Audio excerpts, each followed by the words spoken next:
World War II began in 1939 when Adolf Hitler invaded Poland.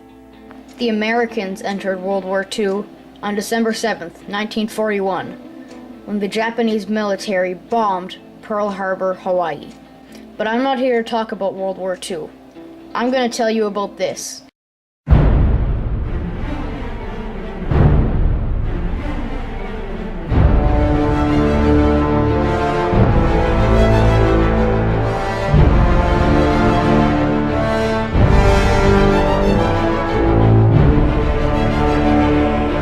The explosion was the equivalent of 15 kilotons of TNT.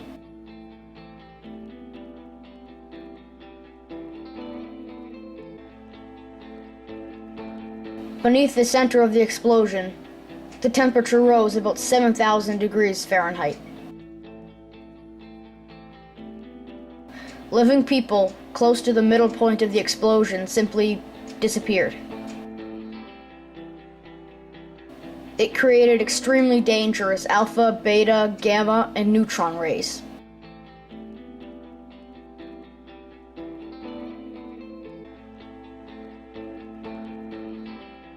Thousands of people died instantly, but many more came after that. It happened on August 6th, 1945, and 3 days later, it happened all again.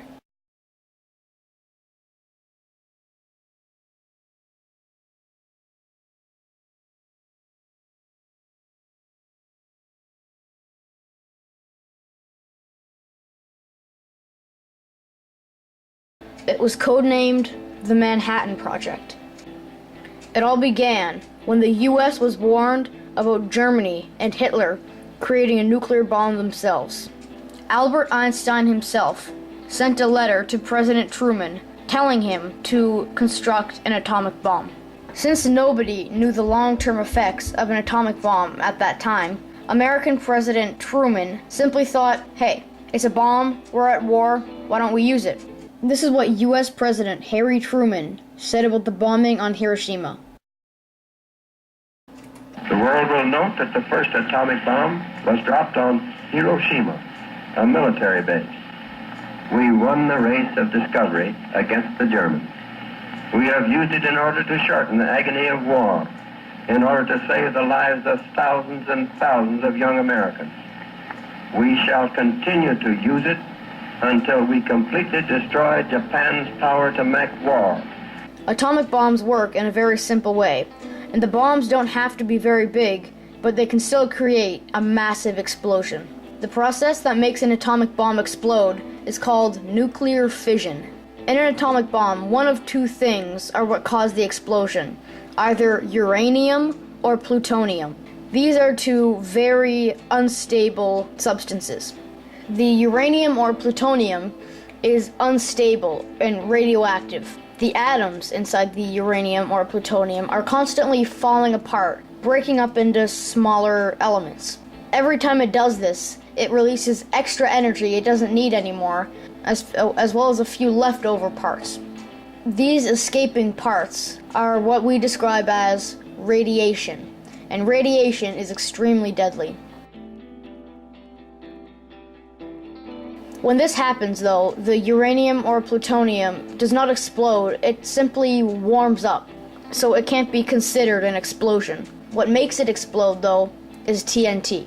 TNT, also known as dynamite, lines the inside of an atomic bomb. When this TNT explodes, it causes a reaction where the atoms in the plutonium or uranium break up. When these atoms hit each other, they cause that atom to break down too, and the pieces of that atom go and hit other atoms, and those break up. And so it's a chain reaction, and it goes on and on like this until there's so much energy created, it simply explodes. With this massive explosion comes deadly radiation. This radiation kills many more people and is way more dangerous than the explosion itself. The bomb that carried this massive explosion and destructive amounts of radiation was called Little Boy, although what happened was not little.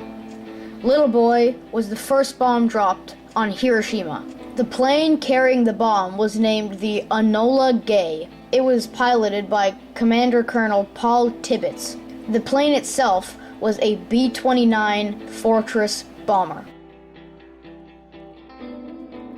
The second bombing was on Nagasaki, Japan. The bomb that was dropped on Nagasaki was nicknamed Fat Man.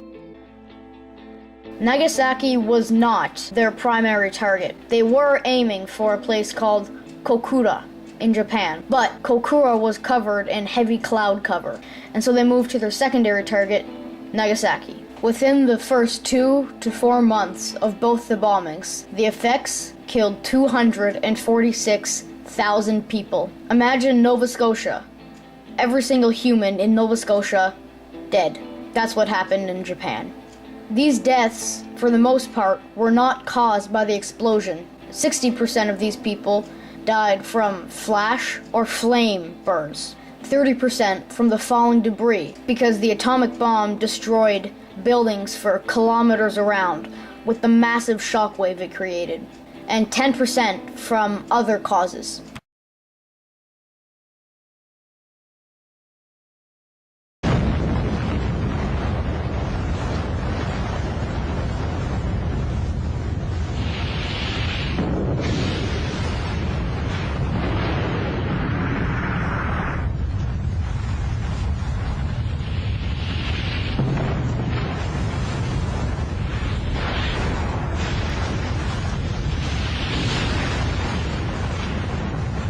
The radiation released by the massive explosion caused people to get terrible cancer years later. It truly was a horrible, disgraceful event in history.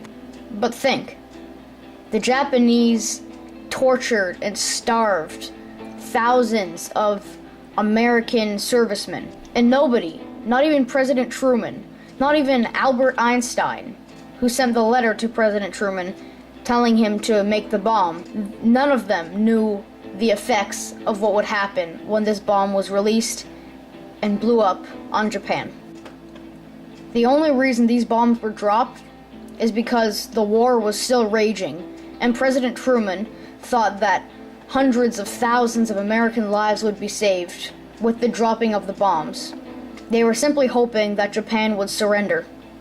Before they dropped the bombs, they warned Japan about the coming destruction. They asked Japan to surrender before they dropped the bombs. Japan refused. Think whatever you may. Think it was a good idea to drop the bombs? Think it was a bad idea? Or maybe you're not sure. It doesn't matter what you think, but the reality was thousands and thousands of innocent people were killed. But perhaps thousands and thousands of American servicemen were saved. And I hope you learned about this tragic event in history. We once belonged to a bird.